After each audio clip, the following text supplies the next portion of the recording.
ఇట్లుంటుంది నేను కాదు అసలు ఫోటోలు లేవు నాకు.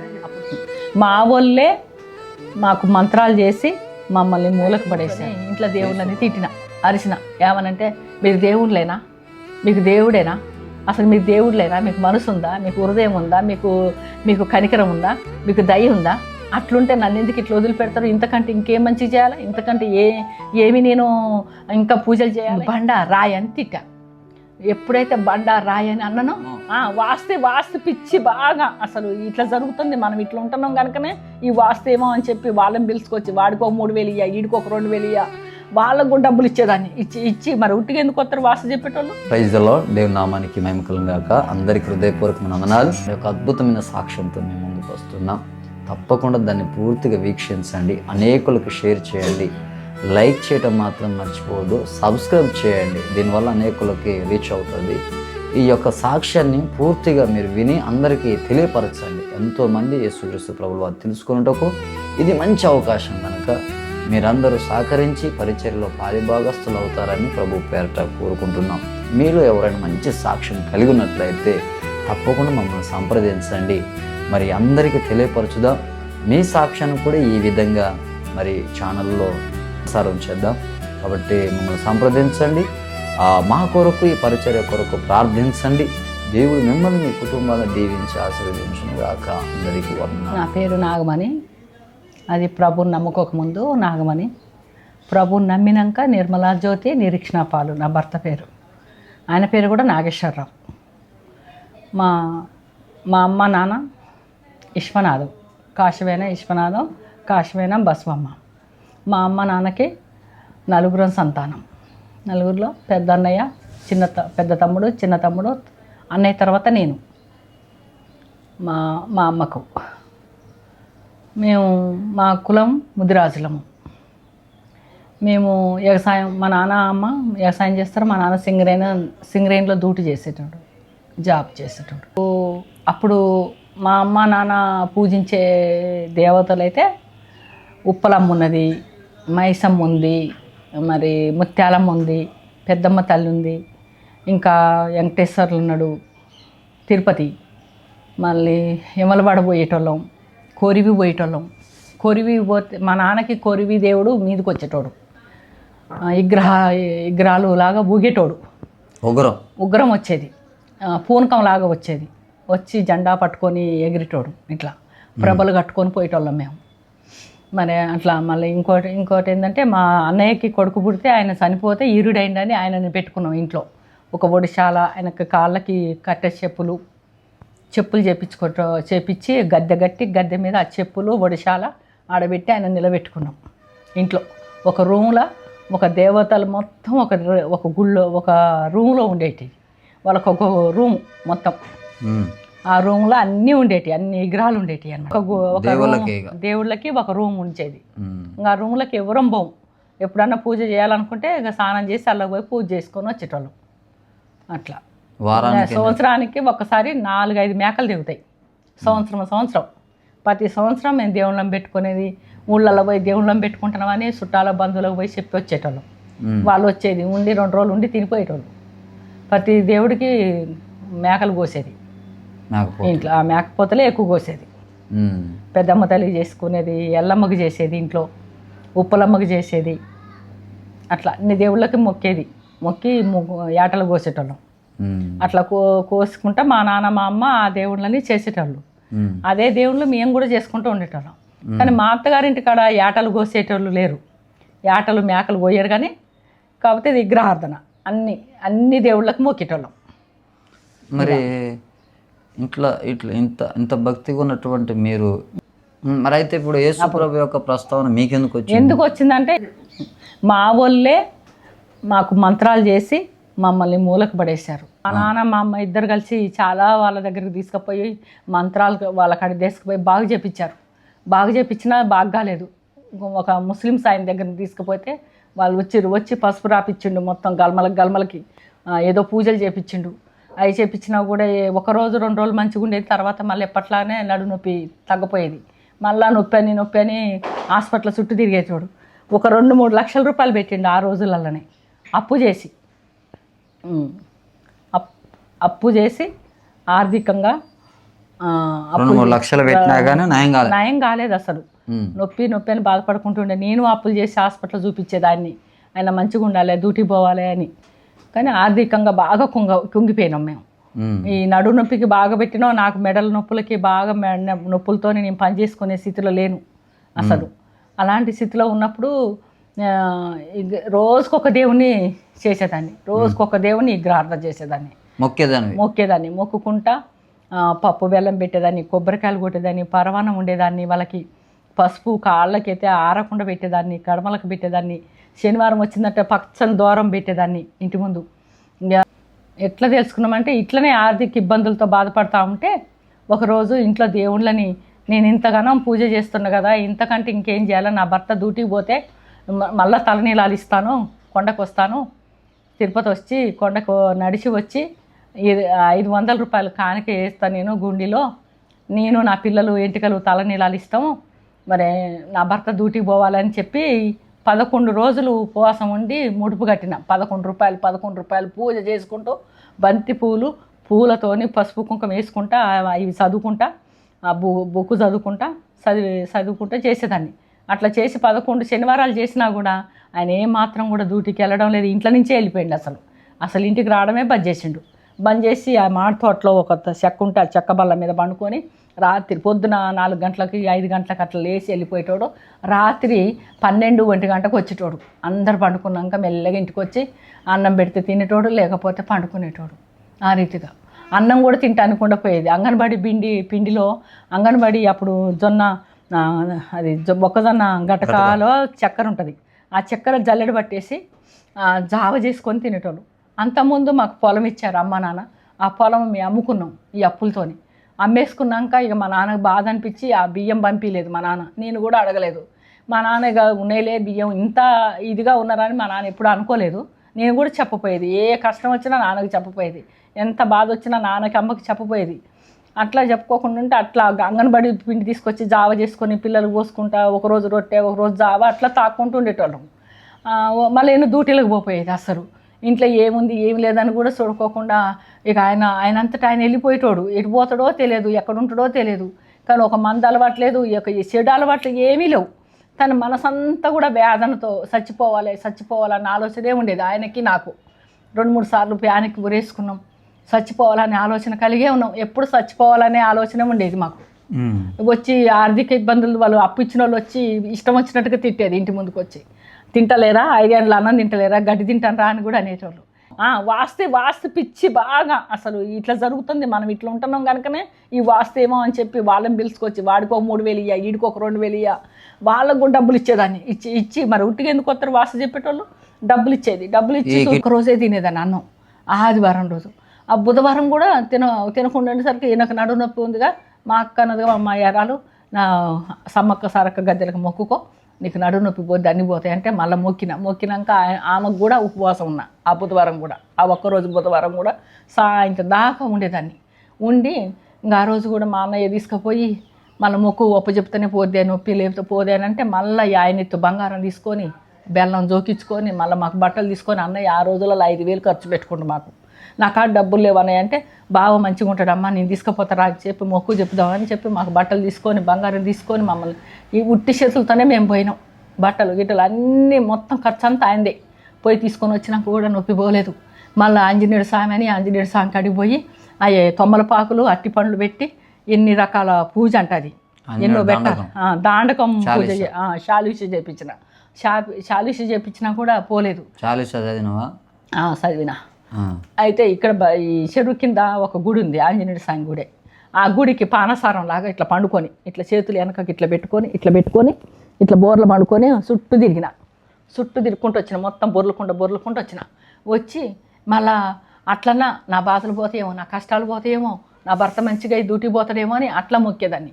అట్లా మొక్కి మళ్ళీ ఇంటికి పోయేదాన్ని. అమ్మాయి ఇదంతా ఏందే దుబ్బ, మొత్తం ఒళ్ళంతా దుబ్బ అయిపోయింది ఏందమ్మా అంటే ఇట్లా మొక్కినమ్మా నా ఆయన కోసం అని అంటే నీ బాధలు పోవు, నీ కష్టాలు పోవు, ఇంకెన్నడు పోతాయో ఎన్నడు ఇంకెన్ని చూడాలో మేము మిమ్మల్ని అని మా అమ్మ అనేది. అట్లా అంటే కూడా నాకు బాగా దుఃఖం అనిపించేది. ఏం చెప్పబోయేది, ఈ దుబ్బేందంటే అట్లా చెప్పింది అన్నమాట. కానీ నా బాధ ఇదని చెప్పబోయేది. చేసిన మళ్ళీ ఒకరోజు మరి శనేశ్వరుడు పూజ అని, నువ్వు శనేశ్వరుడు ఉంది మీ ఇంట్లో, శనేశ్వరుడు పూజ చేయనంటే నువ్వుల నూనెతో శనేశ్వరుడు పూజ మళ్ళీ ఇద్దరం కలిసిపోయి చేపించినాం. అట్లా చేపించినాం. యమలవాడ పోయినాం, అక్కడ చేపించినాం. కోమరెల్లి పోయినాం, అక్కడ చేపించినాం. అన్ని ఊర్లు తిరుగుతూనే ఉన్నాం. అన్ని ఊర్లు తిరుగుతూనే ఉన్నాం. అక్కడ తిరుపతి పోయినాం, ఇంకా ఏదో పట్నం అది అలివేలు పట్నం అంట, అది అక్కడ పోయినాం.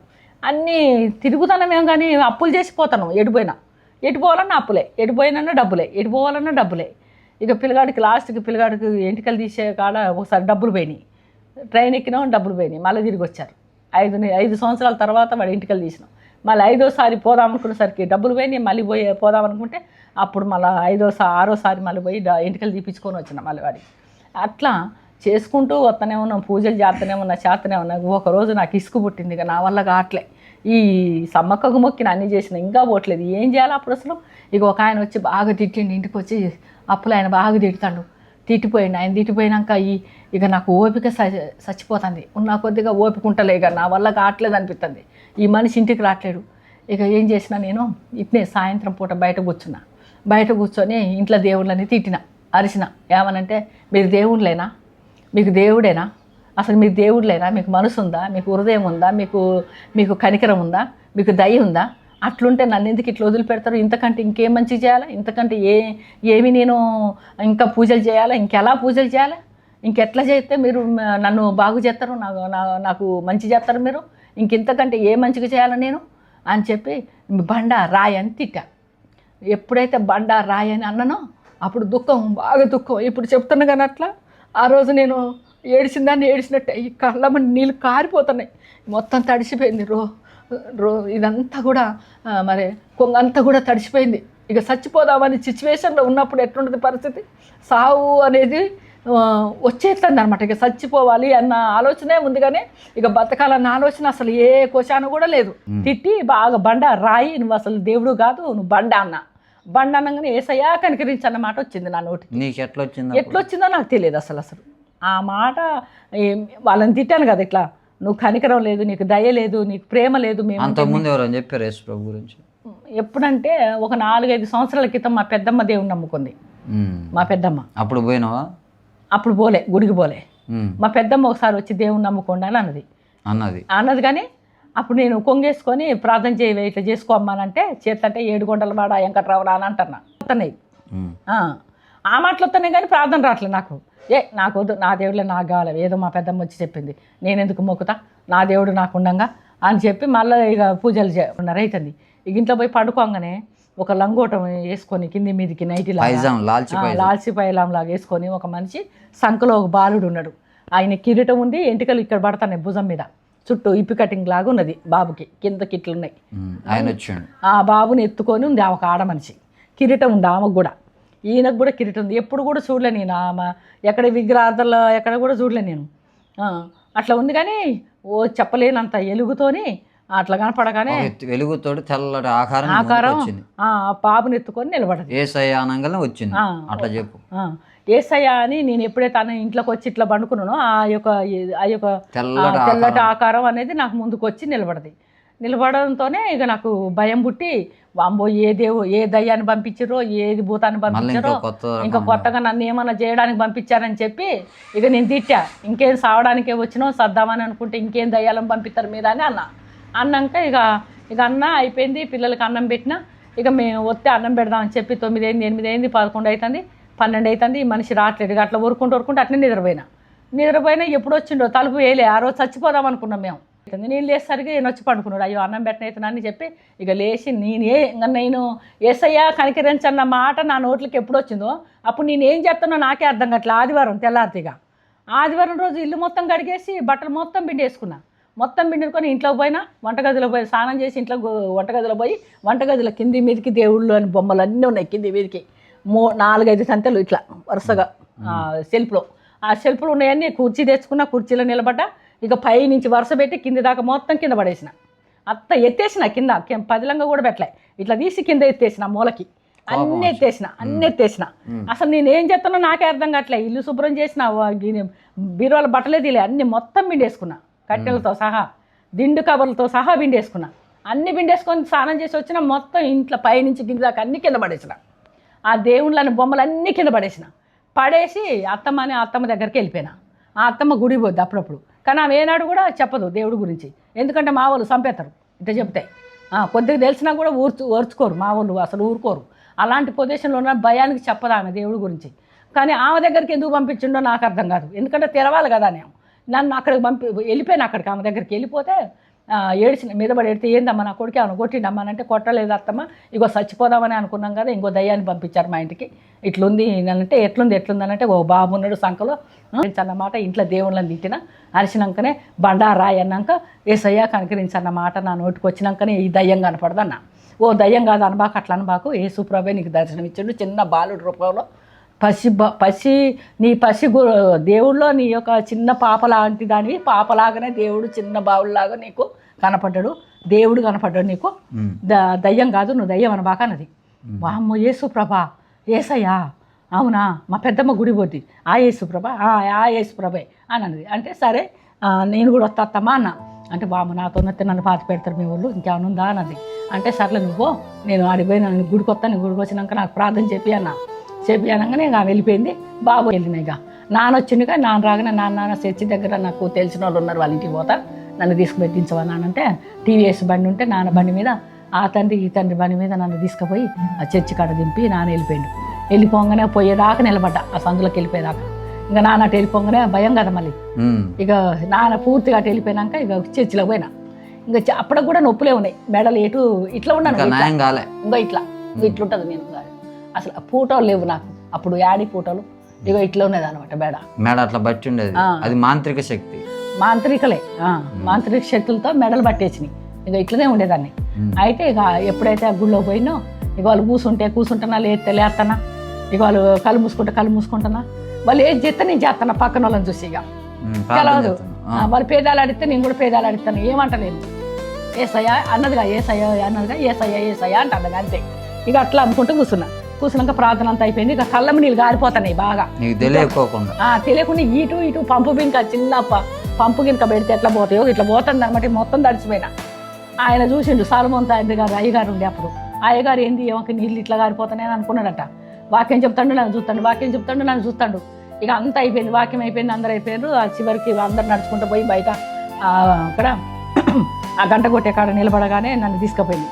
ప్రార్థన అయిపోయింది. ఇంకా ఈ ఆర్థిక ఇబ్బందులతో డ్యూటీలో పోట్లేడు, ఏం పోట్లేడయ్యా, ఆర్థిక ఇబ్బందులు ఉన్నాయ్యా, ఆరోగ్యాలు మంచిగా ఉంటలేదా అని చెప్పింది అత్తమ్మ. చెప్పగానే ఇక చూసిండు, అమ్మ నేను చూస్తూనే ఉన్నా, వాక్యం చెప్పుకుంటా కళ్ళమ్మ నీళ్ళు గారిపోతున్నాయి, ఒక పంపు ఇటు ఒకటి పంపు పెట్టినట్టే కారిపోతున్నాయి నీ నీళ్ళు, దేవుడు విన్నాడు, నీ విశ్వాసం ఉంచు, ఈ రోజు నుంచి విశ్వాసం ఉంచి, ఇవాళ 28 తారీఖు కదా, 1 తారీఖు నుంచి డ్యూటీకి పోతాడు మీ సారు, నువ్వు విశ్వాసం ఉంచితే డ్యూటీకి పోతాడు అని అన్నాడు. అనగానే నాకు మాట్లాడలే, ఉప్పుకునేది నోరంతా నీళ్ళు కారి ఇక తలకాయ ఊపిన, విశ్వాసం ఉంచుతాని అనగానే, అమ్మ ప్రార్థన చేస్తాను విశ్వాసం ఉంచు అన్నాడు. తల మీద చేయబెట్టి ప్రార్థన చేసినాక కాళ్ళు చేతులు దులుపుపో అన్నాడు. ఇక దుర్పాన శలకాయ పొట్టులాగా మనం పడేత్తంగా ఇట్లా తిని పడేసినట్టుగానే ఏదో రాలిపోయినాయి, ఇక ఇట్లా దులిపిరాపో అన్నాడు. అనగానే ప్రార్థన చేసిండు, ఇట్లా దులిపి రాగానే కాళ్ళు చేతులు దులిపన్నాడు, ఇట్లా జాడివన్నాడు. కాళ్ళు చేతులు జాడిచ్చిన, బయటికి పోయి జాడిచ్చి చేతులు జాడిచ్చేసి వచ్చినాక ఇక నాకు ఒక 4-5 ఏనుగుల బలం లాగా వచ్చి ఎగిరి తేలనిపిస్తుంది. ఇక నాకు ఇక మొండితోపు నేను గడ్డికి పోయినా అప్పుడు మా అమ్మోళ్ళ ఇంటి కాడప్పుడు, ఆ గడ్డి మోపు మోసిన బరువు ఎట్లుండదో, ఆ బరువు తీసినాక ఎట్లుండదో నాకు అనుభవం ఉంది కనుక అవి అట్లా ఉందన్నమాట. ఇక బరువు అంతా తీసి పక్క పెట్టినట్టుగా ఏదో నా మీద బరువు పోయినట్టుగా అనిపించింది. ఇంకా తేలికనిపోయి మెడకాయ ఇంత పొడుగు సాగింది. అప్పుడు పక్కకునగా ఇంత పొడుగు సాగి మెడకాయ ఇట్లా సాగిపోయి ఇక లేచి గంతులు వేయాలనిపిస్తుంది, ఎగిరి గంత అయితే బాగా అనిపిస్తుంది. నాకు ఇక తేలిగ్గా అయిపోయి అసలు ఎంత సంతోషంగా ఉందంటే, ఆ సంతోషం చెప్పలేని పట్టలేని సంతోషము ఆనందం నాలో. ఇక మంచిగా అనిపించింది, తేలిగ్గా అనిపించింది, సంతోషంగా ఉంది, నా మనసు అంతా సంతోషంగా ఉంది. ఇప్పటిదాకా ఏడిసినగా ఇప్పుడు నాకు సంతోషం కలిగించిండు దేవుడు అని చెప్పి ఎమ్మటే విశ్వాసం నాకు పెరిగిపోయింది. కానీ యేసుప్రభుని నమ్ముకున్నాక అసలు మమ్మల్ని చంపాలనే చూశారు, నా పిల్లల్ని, నా భర్తను, నన్ను ప్రయోగాలు చేశారు చాలా. కానీ దేవుడు ఆయన రెక్కల కింద కాపాడుకుంటూ వచ్చిండు. ఏనాడు కూడా మమ్మల్ని సావుకి మరి